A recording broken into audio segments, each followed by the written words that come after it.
Here are the horoscopes for the week of the 8th to the 14th of May 2017. We build up to a crescendo on Wednesday with the full moon in Scorpio, and this is one of the most powerful full moons of the year in my personal opinion.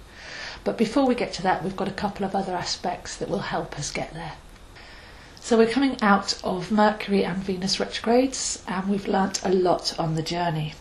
So first of all, we need to look back to February, early February, when all the planets were direct, and see what journey we've been on during that time.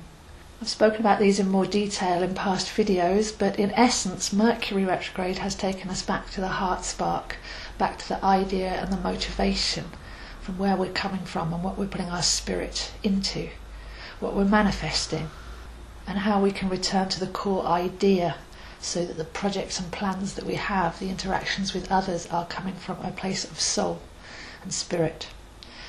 So we've taken that journey and now we're on the forwards leg again, so we should be wiser as a result, having realised that we have to be truly aligned on the inside with the excitement of what we're doing and the purity of it, rather than just pushing ahead on the outside and ending up off track. So revisiting projects, revisiting the motivation for projects, recalibrating and recentering with that, so that whatever we do then radiates out effortlessly rather than striving and going off course. Venus retrograde, on the other hand, has sent us into the heart centre, to what really matters to us, to the values of what we're doing and why, to the values of our connections with others.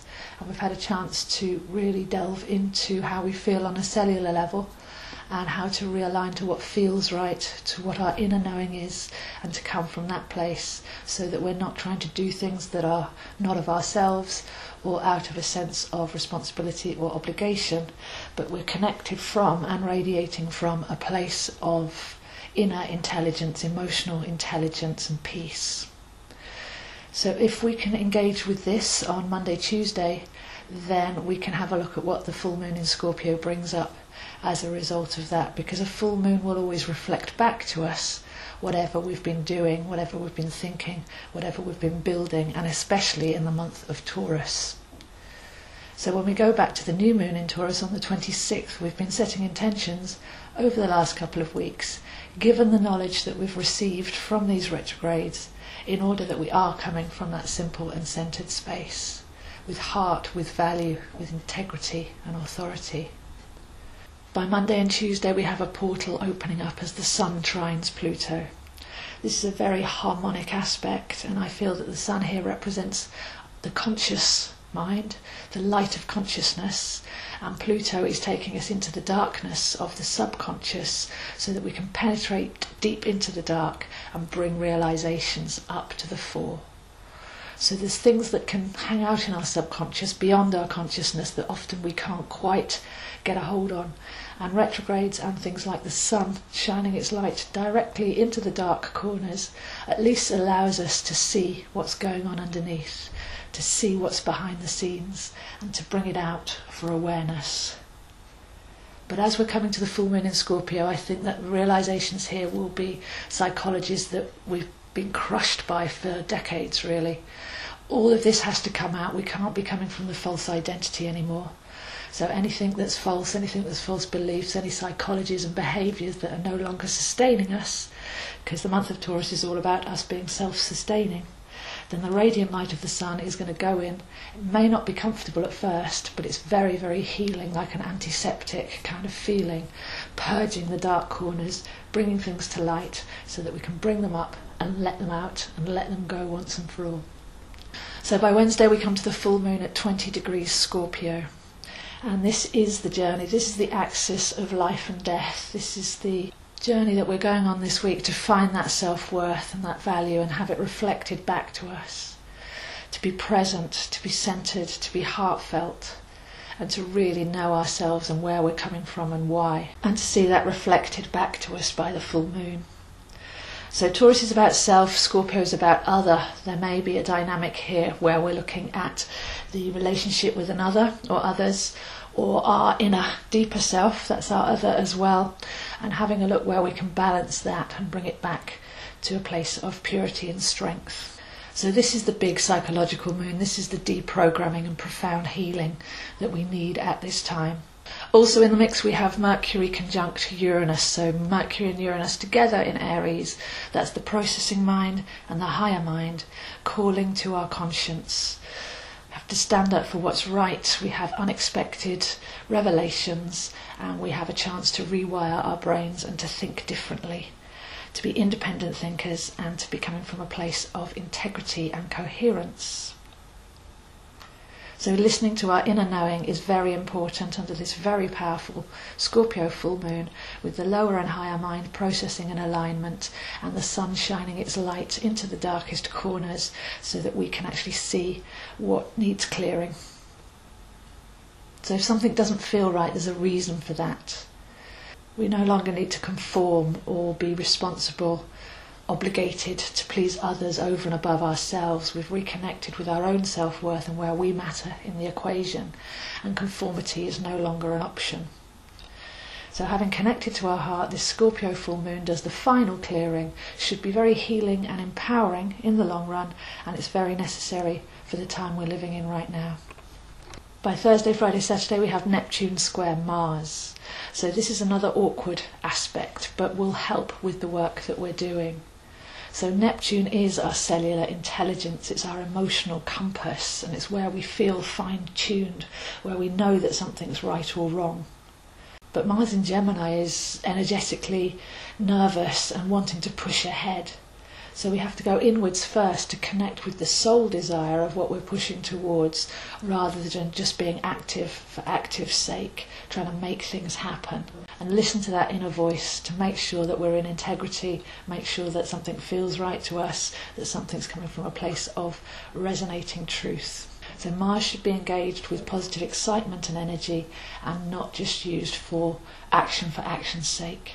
Mars can be frustration, and Gemini is very much about action and activity, so have a look at where we're burnt out, where our energy isn't serving us, and where we're putting our energy on a daily basis, and whether that's actually where it needs to go. Is there soul in that? Is that really a good use of our precious daily energy? And one more aspect, we have Mars trine Jupiter on Friday. So another stripy week really. We have something difficult and tricky to bring up and release, and then we have a big harmonic to help that heal. So we've had the full moon, but we've got the sun in a positive aspect with Pluto helping us there.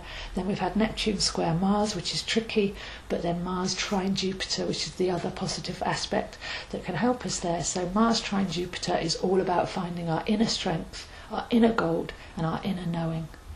Jupiter is our sovereignty, where we're magnanimous, where we're bigger than we are, and where we can step into our own empowerment. So this week really with the full moon, what's happening on the outside is a reflection of what's happening on the inside. With Mars so active, we need to look at blocks and frustration and where that's actually coming from. Are we trying to do something that's out of alignment, and can we pull back so that we can have a look at our precious energy and what we're really working towards and what we're really excited about. So it's a week to be self-responsible, it's a week to stop and reflect back to February from all the retrogrades and the lessons that we've learnt there, and then with this big full moon in Scorpio bringing final things up for reflection and a couple of other tussles at the end of the week. It's a week to navigate day by day and to just do one thing at a time. There's a big feeling here of not loading everything on in one pile, but unpicking everything and seeing the hidden meaning in the very small sections. So when something comes up, just focus on that. Don't fall into the stance of, oh, and then there's that and that and that, which causes a state of self-pity and inertia. But just every day having a look at where we're being triggered, where our buttons are being pressed, where we feel our energy is flowing, where it's blocked or frustrated, and just turning our attention inwards to feel into what's actually going on from that deep knowing place before we actually put any plans or conversations into action. So a week to be still, a week to go and know ourselves, a week to really clear out those final things that are hiding in the dark, to accept responsibility for our own psychology and where we've been coming from, and to clean all of that up. Hugely empowering, but like I say, day by day, rather than letting everything pile on top of itself, a huge story or drama. So those are the horoscopes for this week, and I'll see you next week. I wanted to say thank you for everybody that's coming on my tree walks. We had a wonderful walk yesterday, and I'm also very pleased to include my tree oracle deck as well. So my new tree oracle deck is available separately for anybody that can't make it, but my tree walks are on the first Saturday of every month from now until September, from 11 till 1, and you get to meet all the trees, tree recognition, myth, magic and healing properties, with that oracle deck included as well. If you'd like to look at your astrology, then I'm available for one-to-one readings in London or over Skype, or I have a whole series of online courses which you can take at your own pace with email access to me. I have the online group where we're all engaging with these daily energetics as they come up, and you get to learn your chart organically.